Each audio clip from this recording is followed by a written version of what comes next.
This episode of the Worship Together podcast is presented by Planning Center. Planning Center Services is the all-in-one way to manage your church service.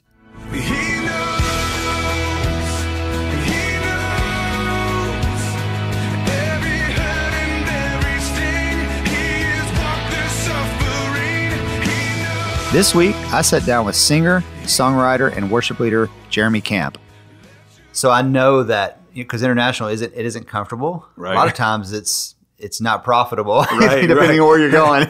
Never is. No, it's a lot of work and energy. Yeah. And on your whole team and on you. And so I know you're going because it's a passion in your heart. But maybe just talk about that a little bit and what's been stirring up in you that's really been the driving force behind that. Yeah.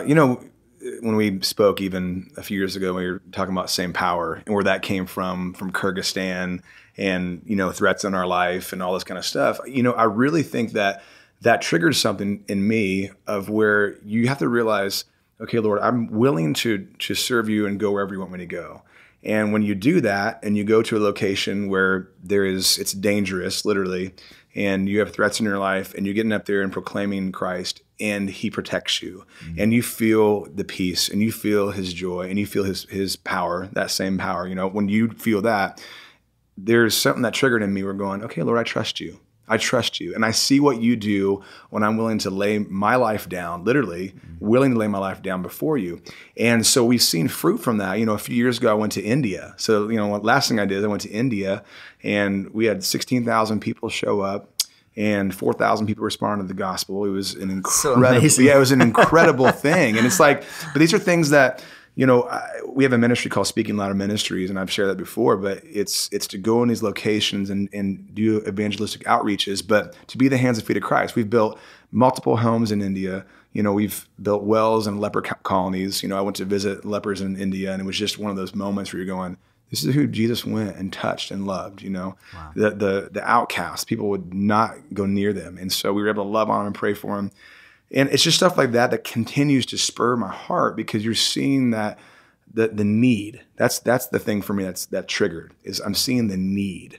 And a lot of people, for me, I'm a minister of the gospel who happens to play music. That's what it is. Wow. And I see it and I view it that way. And so when I view it that way and I hear him say, go into all the nations and preach the gospel to all creation, I'm taking that and going, yes, I feel like that's my calling. It's not everyone's calling. You know what I mean? It's not everyone cannot just get up and go to Uganda or India and go do that. Now, but I think we do, if we have the opportunity, are we willing? That's it. Are we willing? And so, recently I just got back from Uganda and we were doing a Speaking Louder Ministries outreach and we had 35,000 people show up. Singing the name of Jesus. And, the things that happened specifically, I was singing about grace and I was kind of speaking about God's love and his grace. And I was kind of singing in an end of a worship moment. And I just said, his grace is sufficient. His grace is sufficient. And I look over and the Lord just laid this girl in my heart. And I looked at her and I said, hey, what's your name? And of all these people, 35,000 people. And she goes, Grace. And I literally went, of course it is.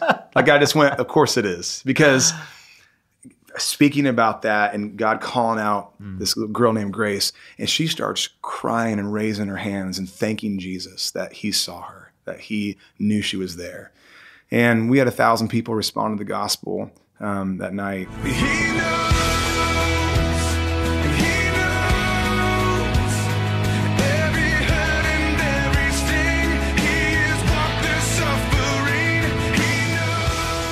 You can listen to this full interview and all of our Worship Together podcast episodes on Apple Podcast and everywhere podcasts are found.